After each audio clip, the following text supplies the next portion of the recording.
Mikhail says, I don't think also Pope Francis is a Trump supporter, to be honest. I think in some areas, Francis would agree with Trump. In some areas, he wouldn't.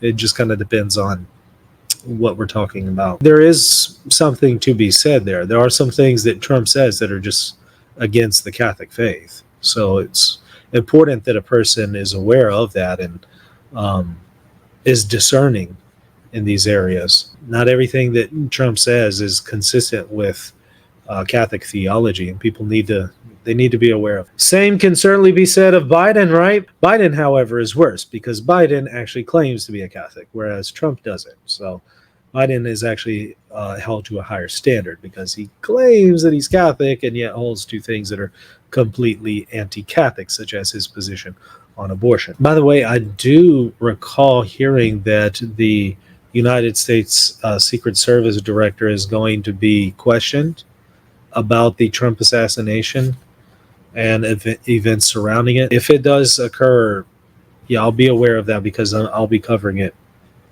here because there's a lot of issues surrounding that situation that are not adding up, and there hasn't been a lot of transparency from the director and others on the situation. There's a lot of fog about the shooter, Thomas Matthew Crooks.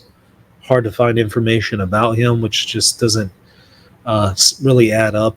And so I suspect some answers are coming. So be aware of that. I'll most likely cover that tomorrow if we get more information.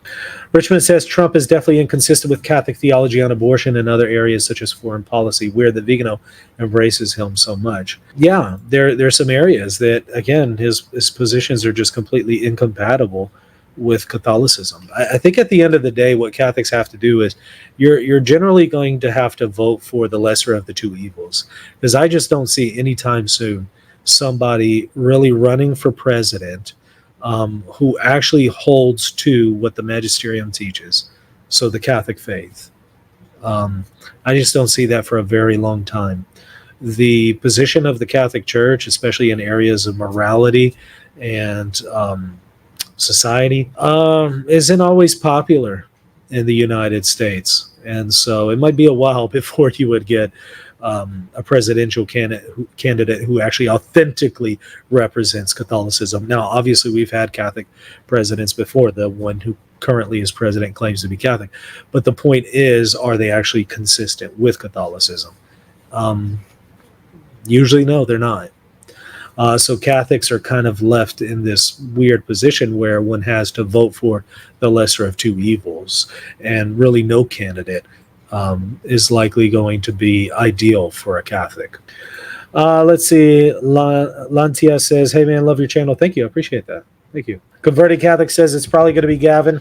And if it is, and they rig it, just know this country is doomed. Trump has my vote. I think Catholics need to remember they're not voting for the Pope. True. I think, again, you just got to go with the lesser of the two evils. Chank and Destiny as the president and vice president. Well, in reality, a lot of people vote based on popularity, don't they? I was talking about this the other day. I could totally see our society coming to the point where we vote for whoever is the most popular content creator as the next president.